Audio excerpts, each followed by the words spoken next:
that so many of you have turned up today. Last year, 2nd of October, was the first Gandhi Jayanti in Canberra for me, and we were, of course, under major COVID lockdowns at that time in Canberra. I still remember we came here and we did this, but we were just literally a handful of people because of the social distancing and lockdown norms that we have to observe. I'm glad that those are behind us. Of course, it's been a difficult time for many people, but we are now well on the path to recovery. So delighted to see all of you come here today. This beautiful Indian community in Canberra, the ACT that all of you represent. Delighted that we are together to celebrate the birth anniversary of Gandhiji. As you know, we've also just recently celebrated the 75th anniversary of India's independence. It just struck me as I came here today that this is also the 20th anniversary of this statue, or the erection of the statue on this site, which is wonderful. It's nice to have all these milestones come thick and fast. This is, of course, an occasion which is extremely special for all of us. And as I said, I'm delighted to welcome you all today to commemorate this 153rd birth anniversary of Mahatma Gandhi. This day, as you all know, is also observed as the International Day of Non-Violence, inscribed as such in June 2007 by a resolution of the United Nations General Assembly. The resolution reaffirmed the universal relevance of the principle of non-violence to secure peace, tolerance, compassion, and understanding in the world. Today is an occasion for all of us to reflect on the life, work, and message of Bapu, the father of our nation, Mohandas Karamchand Gandhi, the Mahatma. Gandhiji was a firm believer in the power of love and non-violence. He said, and I quote, "The power based on love is 1,000 times more effective and permanent than the one derived from fear of punishment," unquote. Always leading by example, Gandhiji taught us to stand strong in the face of fear, to understand the importance of truth, and to work for the eradication of poverty, illiteracy, and discrimination. Gandhiji's respect for diversity and the humanity in all of us led him to work tirelessly for the upliftment of the weak, the oppressed, and the downtrodden.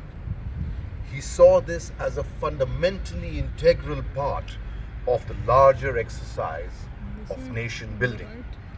His efforts, especially on behalf of that section of society so derisively called the untouchables, and whom he so endearingly renamed Harijans, or people of God, continue to inspire us in our resolve to leave no one behind.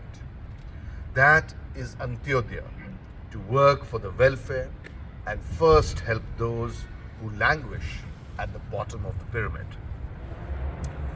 In the words of the well-known expert on non-violence, political scientist, Professor Mary Elizabeth King, and I quote her, "Gandhi was against racism, against colonialism, against the caste system, for popular democratic participation, against economic exploitation, against the degradation of women, against religious and ethnic supremacy. As long as there is strife, hostilities, ethnic cleansing, religious unrest, internal conflicts, and threats of military occupation, people will turn to Gandhi.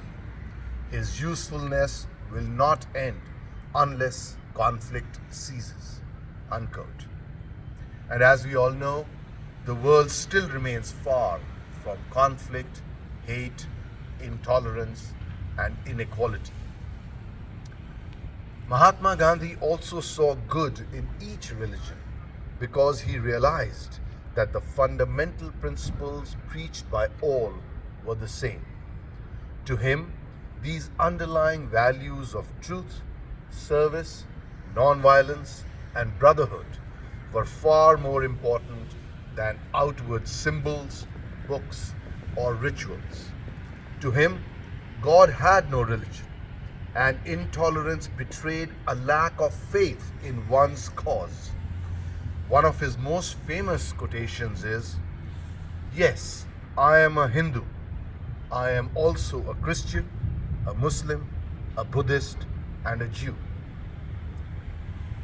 All religions preach good values. What is important is their practice. Therefore, if we can teach ourselves and teach our children the value of work, conscience, character, morality, sacrifice, and principle, we would be able to create a far more peaceful world for ourselves and for future generations. As Gandhiji said, be the change you want to see in the world.